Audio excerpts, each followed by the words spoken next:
विधानसभा के जितने माननीय सदस्य हैं उन्होंने सरकार की नियमावली के तहत नाइट गार्ड की नियुक्ति की है, लेकिन पिछले दिनों शिक्षा विभाग का एक और सर्कुलर आया जिसमें आउटसोर्सिंग एजेंसी से बहाली नाइट गार्ड की हो रही है। माननीय सदस्यों ने जितने नाइट गार्ड की बहाली की है उसको 5,000 पेमेंट मिल रहा है, लेकिन आउटसोर्सिंग एजेंसी से जो बहाली हो रही है उसको 9,000 से ज्यादा पेमेंट मिल रहा है। तो पैसा एक ही जगह से जाना है, पद एक ही है, लेकिन माननीय सदस्यों को अपमानित करने के लिए केवल हमारे द्वारा बहाल को 5,000 और आउटसोर्सिंग एजेंसी से बहाल लोगों को 10,000 मिल रहा है। इस पे हम चाहते हैं कि माननीय मंत्री महोदय बात कहें। और इस माननीय मंत्री जी अब जवाब महोदय इसमें एक और बात जोड़ना चाहते हैं कि इसमें आउटसोर्सिंग एजेंसी का कोई टेंडरिंग नहीं है,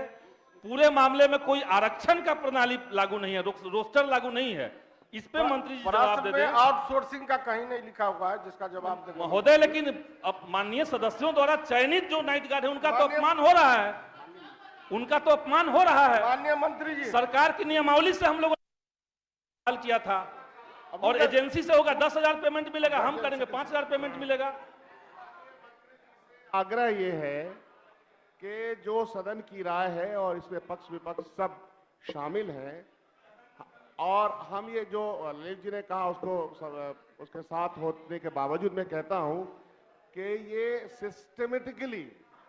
जो भ्रष्टाचार घुसा हुआ है हर लेवल पे उसका प्रतिलक्षण है जो हर डिपार्टमेंट में हो जाता है और इस डिपार्टमेंट में हम लोग उसको फेस करते हैं। और ये जो सवाल है कि आउटसोर्सिंग के लिए 9,000 और 10,000 रुपीज गवर्नमेंट देती है और उसको 5,000 मिलता है, तो ये ठीक है, ये जो विसंगतियां हैं इसको जवाब दिया जाए इस पे और इस पे कमेटी बनाई जाए प्लीज। माननीय मंत्री जी उपाध्यक्ष महोदय, ये जो प्रश्नाधीन मामला है ये एक विद्यालय में एक जो कहिए कि ग्रुप डी सेवा के व्यक्ति रिटायर करते हैं उनको एक्सटेंशन दिया जाता है और उसके बाद वो एक्सटेंडेड पीरियड में विस्तारित समय में वो उस विद्यालय में सेवा दिए कि नहीं दिए, मामला इस विवाद तक सीमित है इस प्रश्न के अंतर्गत। अब इसमें आउटसोर्सिंग का मामला, आरक्षण पालन करने का मामला, ये तो इस प्रश्न से संबंधित नहीं है। और जहां तक माननीय सदस्य ने कहा है कि आखिर विद्यालयों के अध्ययन अध्यापन कार्य में जो हमारे माननीय विधायक गण हैं उनका भी असर देखरेख रहे, इसी विचार के तहत तो सरकार ने उनको अध्यक्ष बनाया है। और हमने पहले ही कहा है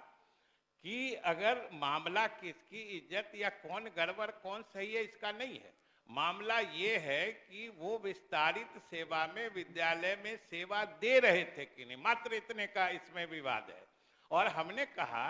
कि जिस वरीय अधिकारी से कहे हम जांच करा देते हैं और अगर वो सेवा में थे तो सरकार उनका भुगतान सुनिश्चित करेगी। इसलिए इसमें कहाँ कोई इतना मैंने रोस्टर आउटसोर्सिंग कहाँ की बात आ गई इसमें। माननीय सदस्य श्रीमती भागीरथी देवी एक क्वेश्चन में इतना समय नहीं